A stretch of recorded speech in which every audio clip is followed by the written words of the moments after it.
Raids on civilian ships and settlements along the borders of the Klingon Empire and Gorn hegemony rise dramatically, and Starfleet identifies at least 8 places near the borders where the Nausicaans are constructing bases hidden in asteroid belts or nebulas.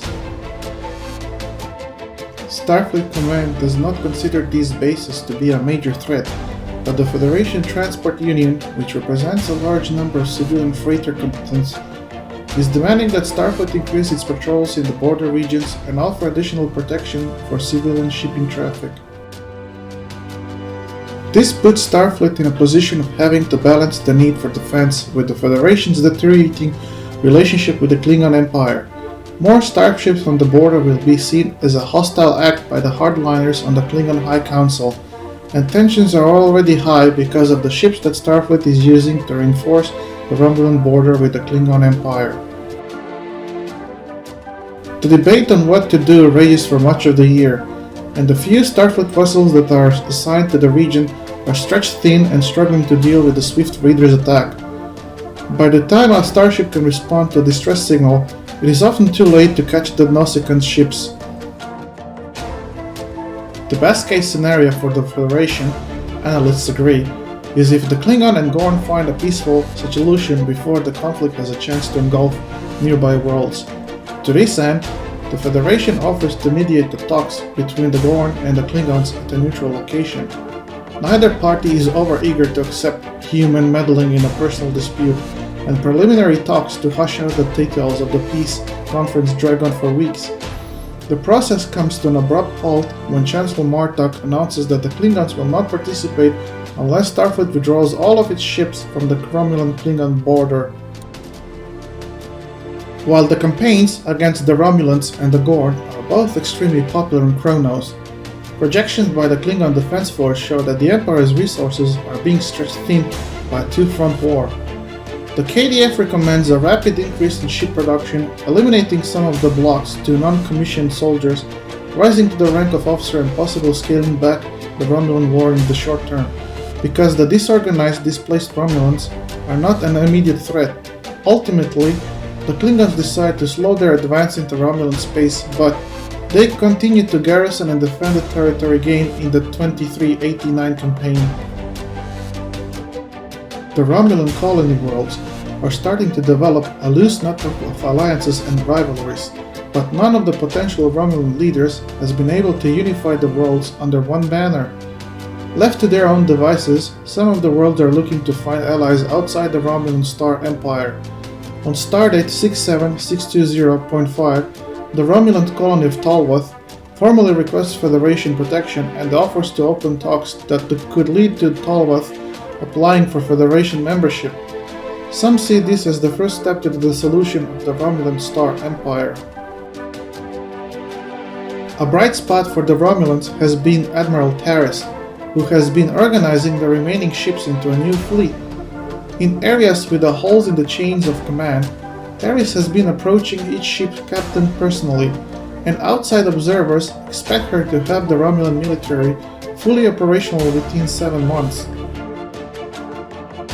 Federation analysts warn that a strong fleet could quickly overwhelm the weak leaders of the colony worlds, and that the Romulans may soon be under military control.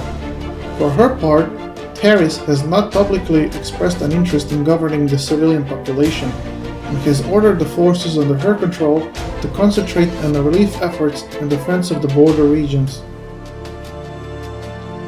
On Cardassia, the Detapa Council spends most of the year mustering support for a slate of reform measures designed to expand personal freedoms and promote business development. While the population enjoys its newfound liberty and the Aurelian spiritual movement flourishes, many Cardassians are uncertain about this new direction for their world.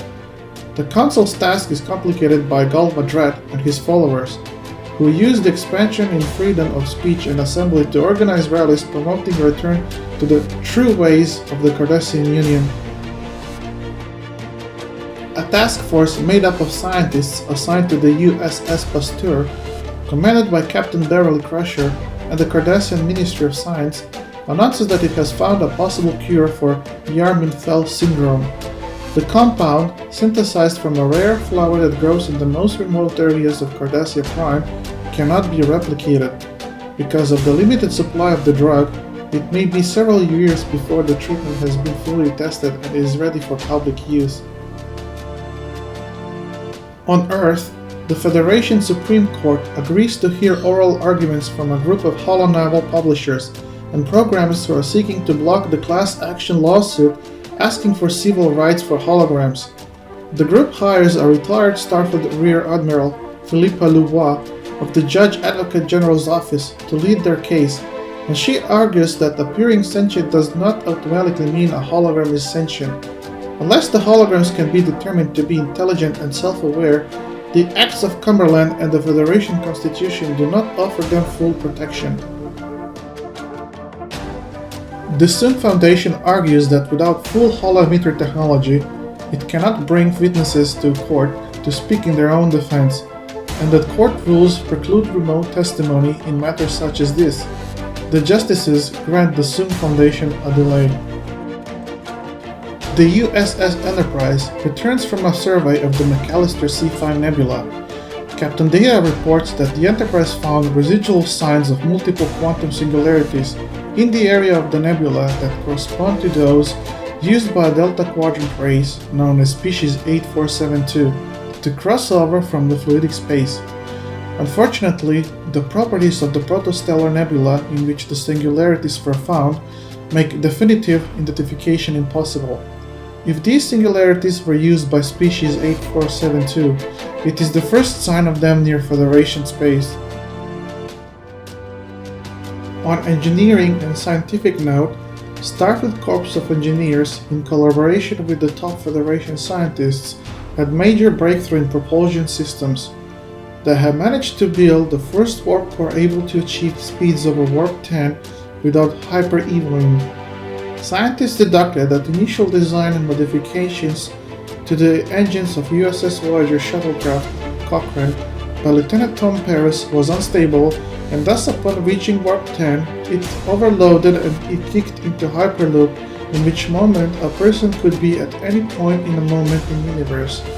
Scientists and engineers have managed to make a breakthrough in a way that warp reactor steadily increases speed after warp 10. After this event, entire warp speed scale had to be redesigned, marking the warp 10 as threshold for the transwarp 1 speed. This eliminated the previous warp scale, which was done in 2312, where warp 10 was designated as infinite speed. Another breakthrough in propulsion came at the end of 2390, after years of research on Voyager schematics on quantum slipstream drive. Based on findings of Federation top scientists, Starfleet Corps of Engineers have managed to reverse engineer technology brought by Voyager and outfit the Federation starship USS Aventine with the first quantum slipstream drive. Although still in its experimentation stage, it is capable of establishing a stable slipstream conduit and travel at speeds above transwarp 2, albeit for a short time before needing to recharge. But engineers are hopeful that they will improve on this design over time. This will help to usher Starfleet into a new era of exploration.